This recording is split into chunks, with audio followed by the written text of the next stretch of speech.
Hi hello welcome back to my YouTube channel. അപ്പോൾ ഇന്ന് ഞാൻ ഇവിടെ വന്നേക്കുന്നത് ഒരുപാട് പേര് റിക്വസ്റ്റ് ചെയ്തൊരു വീഡിയോ ആയിട്ടാണ്. വേറെ ഒന്നുമല്ല, കുറേ പേര് ചോദിച്ചിട്ടുണ്ടായിരുന്നു കേട്ടോ ഞാൻ ഏത് ഓയിലാണ് ഹെയറിൽ യൂസ് ചെയ്യുന്നതെന്ന്. ഞാൻ ഒരുപാട് ഓയിൽ ഇങ്ങനെ എന്താ പറയുക മാറി മാറി യൂസ് ചെയ്തിട്ടുണ്ട്. പക്ഷേ എനിക്ക് കുറച്ചുകൂടി ഒരു ബെറ്ററായിട്ടും ഇപ്പോൾ കുറച്ചായിട്ട് ഞാനും മക്കളും ഏട്ടനൊക്കെ ഉപയോഗിക്കുകയും ചെയ്യുന്ന ഒരു ഓയിലാണ് കേട്ടോ ഇത്. ഈ ഓയിൽ ഉണ്ടാക്കാൻ നിങ്ങൾ വിചാരിക്കുമ്പോൾ എന്താണ് ഒരുപാട് ഇൻഗ്രീഡിയൻസിൻ്റെ ഒന്നും ആവശ്യമില്ല.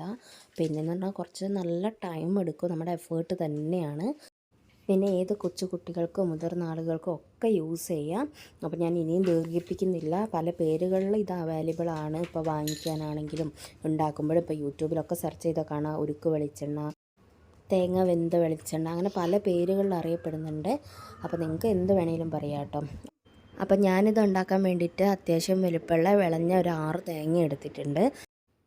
അത് നല്ല രീതിയിൽ ഇളം ചൂടുള്ള വെള്ളം കൂട്ടി മിക്സിയിലിട്ട് അടിച്ചിട്ട് തേങ്ങാപ്പാലാക്കി എടുക്കുകയാണ്. ഒരു തോർത്ത് വെച്ചിട്ട് പിഴിഞ്ഞിട്ട് തേങ്ങാപ്പാൽ എടുക്കുക.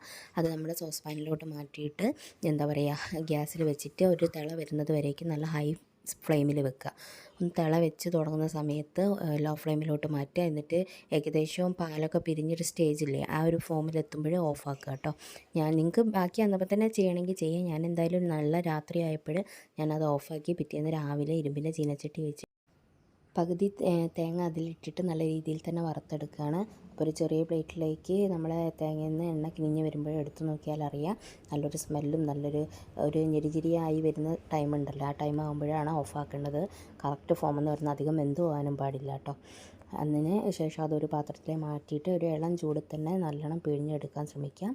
അപ്പോഴുള്ള നല്ല രീതിയിൽ നമുക്ക് ആ ഓയിൽ കിട്ടുള്ളൂ. അപ്പോൾ ഞാനിവിടെ ഒരു തോർത്താണ് എടുത്തേക്കുന്നത്. ഞാനിതുപോലെ എപ്പോഴും ഓയിലൊക്കെ അരിച്ചെടുക്കാൻ എടുക്കുന്ന തോർത്താണ്. അപ്പോൾ വേറെ ഒന്നിലാക്കാറില്ല. അപ്പോൾ അത്രയും നല്ല വൃത്തിയുള്ള ഒരു ക്ലോത്ത് എടുത്തിട്ട് വേണം നിങ്ങളിതുപോലെ അരിച്ചെടുക്കാൻ വേണ്ടിയിട്ട്. അപ്പോൾ അത് അരിച്ചെടുക്കുന്നതിന് മുന്നുള്ളൊരു ഫോമാട്ടോ ഇത്. എന്നിട്ട് നല്ല രീതിയിൽ തന്നെ പിഴിഞ്ഞെടുക്കുക. അപ്പോൾ ഒരു ഇളം ചൂടിലാക്കുക കേട്ടോ. ഞാൻ നേരത്തെ പറഞ്ഞല്ലോ, എന്നാലേ നല്ല രീതിക്ക് നമുക്ക് ഓയിൽ കിട്ടുള്ളൂ.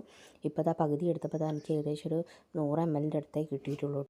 അപ്പോൾ ബാക്കി തേങ്ങയോട് ഞാൻ ഇതേപോലെ വറുത്തെടുത്തിട്ടുണ്ട്. ഇതുപോലെ ഈ ഒരു ഫോമിലാവുമ്പോഴാണ് ഇത് വാങ്ങി വെക്കേണ്ടത്. അതിന് ശേഷം നന്നായിട്ട് അരിച്ചെടുക്കുക കേട്ടോ.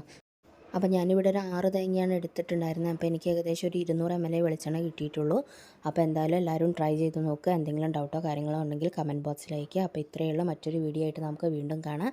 അതുവരേക്കും ബൈ.